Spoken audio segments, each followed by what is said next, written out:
Hello friends जैसे कि आप लोग जानते हो कि बीएड में सेमेस्टर एग्जामिनेशन जो है अब 1 बाय 1 यूनिवर्सिटीज लेने को स्टार्ट कर रही है। इसी में से एक यूनिवर्सिटी है जिसका नाम है रज्जू भैया यूनिवर्सिटी। आइए हम आपको बता दें कि रज्जू भैया यूनिवर्सिटीज में जो है किन किन पेपर के एग्जामिनेशन होंगे और कैसे जो एग्जामिनेशन का जो टॉपिक रहेगा वो कौन सा रहेगा। तो आज मैं इस वीडियो में स्पेशली आपके रिक्वेस्ट पे जो है ये वीडियो लाया गया है, रज्जू भैया के स्टूडेंट के रिक्वेस्ट पे कि आप लोगों ने पूछा है कि इंपॉर्टेंट टॉपिक एंड क्वेश्चन बता दीजिए। तो हम आज जो है सब्जेक्ट वाइज, ये जैसे आपका साइकोलॉजिकल का है उसी तरह से सभी सब्जेक्ट का जो है इंपॉर्टेंट टॉपिक और उसमें किस तरह के क्वेश्चन पूछे जाएंगे वो सभी चीजें देखेंगे। इसके एक टॉपिक को भी स्किप मत कीजिएगा। इसके अलावा अगर आप करके जाना चाहते हो तो बेशक करके जाओ, लेकिन यहाँ पे जो टॉपिक बताया जाएगा वो जरूर करके जाना, क्योंकि ये प्रीवियस ईयर के क्वेश्चंस को देख करके ये सारे टॉपिक सिलेक्ट किए गए हैं। सो फ्रेंड्स, अगर आप हमारे चैनल पर नए हैं तो चैनल को सब्सक्राइब कर लीजिए, बेल आइकन को हिट कर दीजिए। वैसे रज्जू भैया का जो है वो नोट्स भी अवेलेबल है, अगर आप परचेस करना चाहते हो तो कर सकते हो। टाइम अब ज्यादा नहीं है, लेकिन फिर भी अगर आप चाहें तो कर सकते हैं। जो नंबर दिया है उस पर आपको मैसेज करना है। चलिए स्टार्ट करेंगे। सबसे पहले ये टॉपिक तो जरूर करके जाना, नोट्स लो या ना लो, ये टॉपिक आप लोग के लिए ही बनाया गया है, हेल्पफुल है आप लोगों के लिए। तो इसमें आपको साइकोलॉजिकल का दिखाई देगा, साइकोलॉजिकल पर्सपेक्टिव के बारे में मैं आपको बता दूं यहाँ पे है। तो साइकोलॉजिकल जो टॉपिक, जो आप लोग का नाम इसमें रज्जू भैया में दिया गया है, ये जो है बाकी यूनिवर्सिटीज में, मैं आपको बताऊं, ये बाकी यूनिवर्सिटीज में जो है लर्निंग और टीचिंग के नाम से जाना जाता है। तो जो हमारा 4 बजे का क्लास है उसमें जब जाओगे तो ये सारे टॉपिक्स आपको मिल जाएंगे, तो वहां से ये टॉपिक आप कवर भी कर सकते हो, मैं बता दे रही हूँ। सबसे पहला टॉपिक इसमें एजुकेशनल साइकोलॉजी का है, जिसको कि हम लोग बोलते हैं शैक्षिक मनोविज्ञान। शैक्षिक मनोविज्ञान से क्वेश्चन 100% रहेगा। अब ये कैसे रहेगा तो मैं बता देती हूँ। बोलेगा कि शिक्षा में शैक्षिक मनोविज्ञान का क्या योगदान है, या शिक्षा के उद्देश्य को निर्धारित करने में शैक्षिक मनोविज्ञान का जो है योगदान बताएं, या शैक्षिक मनोविज्ञान जो है शिक्षण विधि को कैसे तय करता है। ये सभी चीजें आपको पूछे जाएंगी यहाँ पे एजुकेशनल साइकोलॉजी से। अगर एजुकेशनल साइकोलॉजी का पूरा टॉपिक समझ लोगे तो ये सारे क्वेश्चन आप कर लोगे, ठीक है। नेक्स्ट आपका आ जाता है थ्योरीज ऑफ लर्निंग। जो आपकी लर्निंग की थ्योरीज है उससे क्वेश्चन रहेगा। तो दो तरह की थ्योरीज आपको दी गई है, आपको पता ही होगा। एक लर्निंग की थ्योरी है, एक कॉग्निटिव की थ्योरी है। तो इसमें थॉर्नडाइक और स्किनर, ये आपके लर्निंग की थ्योरी में, तो या तो थॉर्नडाइक और स्किनर दोनों करना, दोनों में से कोई एक रहेगा। और अगर मैं बात करती हूँ आपके कॉग्निटिव में, तो ब्रूनर्स और आप लोग का गेस्टॉल्ट। गेस्टॉल्ट वो सूझ की जो थ्योरी है, सिद्धांत है, सूझबूझ का सिद्धांत वो। और इन चारों थ्योरी में से कोई 2 थ्योरी रहेगा, ये हो सके चारों रहे जिसमें आपको ऑप्शन दिया रहे।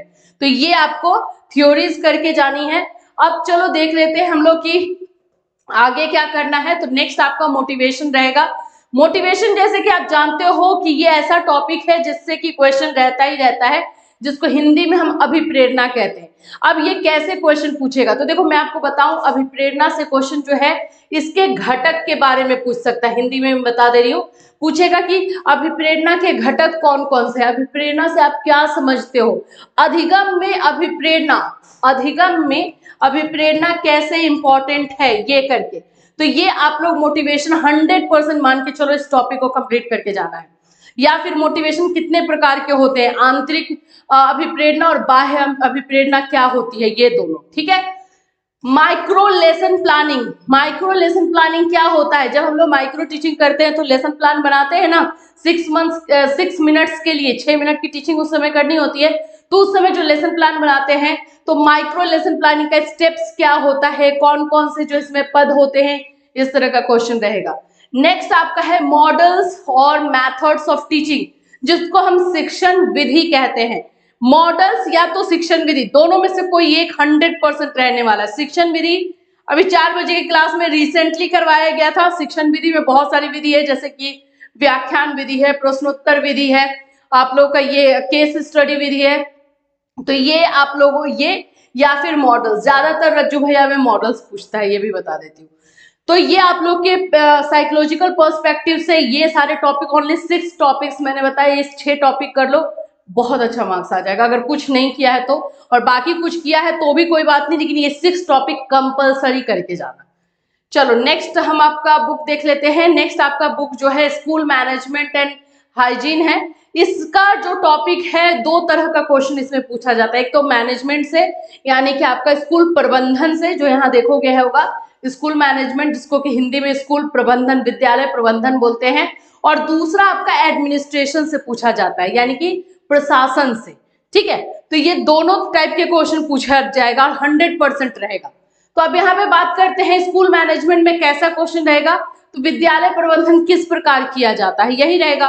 उसमें किन किन चीजों पर ध्यान दिया जाता है। तो देखो विद्यालय प्रबंधन में कैसे होता है, पहले तो एक टीम बनाई जाती है जिसका लीडर, नेतृत्व कौन करता है, प्रिंसिपल करता है। फिर टीचर्स होते हैं, स्टाफ होते हैं। बिल्डिंग्स के बारे में देखा जाता है कि जो जिस बिल्डिंग में पढ़ाना है वो सेफ है, सिक्योर है या नहीं, लाइब्रेरी है या नहीं, वॉशरूम है या नहीं, वाटर है या नहीं। ये सभी चीजों को स्कूल मैनेजमेंट में ये सब चीजें आ जाएंगी। ठीक है, नेक्स्ट आपका आ जाता है टाइम टेबल। ये आपको पूछ भी सकता है क्योंकि आगे जाके आपको टाइम टेबल के बारे में पढ़ाना है, पढ़ना है। तो ये आप लोगों को जानना जरूरी है कि किस तरह से हम टाइम टेबल बनाते हैं, टाइम टेबल में कौन सा पीरियड इंपॉर्टेंट होता है, इसमें जो है गेम्स का पीरियड कब देना चाहिए, कितना देना चाहिए, को करिकुलर एक्टिविटीज का पीरियड कितना होना चाहिए, जैसे म्यूजिक, डांस, इन सब का कितना होना चाहिए। ये सभी चीजों को ध्यान में रखा जाता है। स्कूल प्रिंसिपल एंड टीचर्स बहुत इंपॉर्टेंट है। इनमें इनकी ड्यूटीज पूछी जाएगी। क्या पूछी जाएगी? ड्यूटीज, कि इनके कर्तव्य क्या होते हैं, स्कूल प्रिंसिपल की रिस्पॉन्सिबिलिटीज क्या होती है, या फिर टीचर्स की रिस्पॉन्सिबिलिटीज क्या होती है।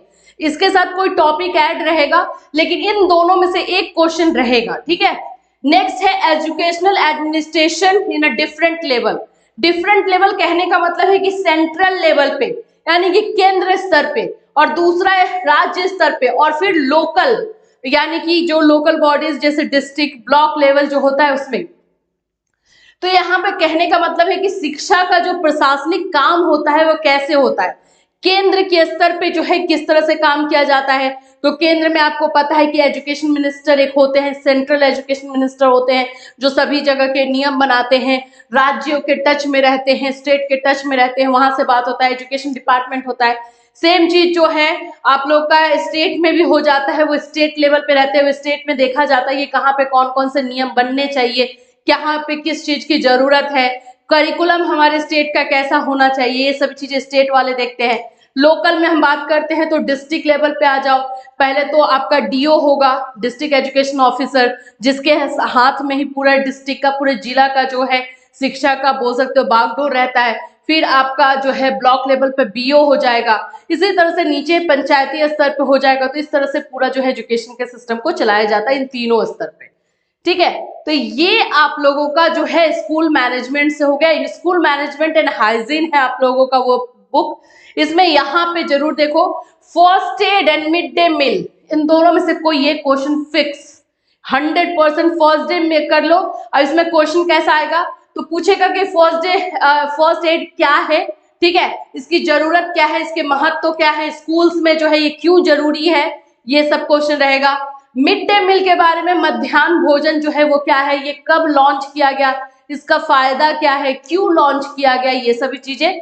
ठीक है, और इसके जो है आप बोल सकते हो कि इफेक्ट क्या हुए, इसके प्रभाव क्या हुए, ये क्यों किया गया था, सभी ज्यादा से ज्यादा बच्चे को स्कूल में लाने के लिए, उनको हेल्दी फूड देने के लिए, इसीलिए ना।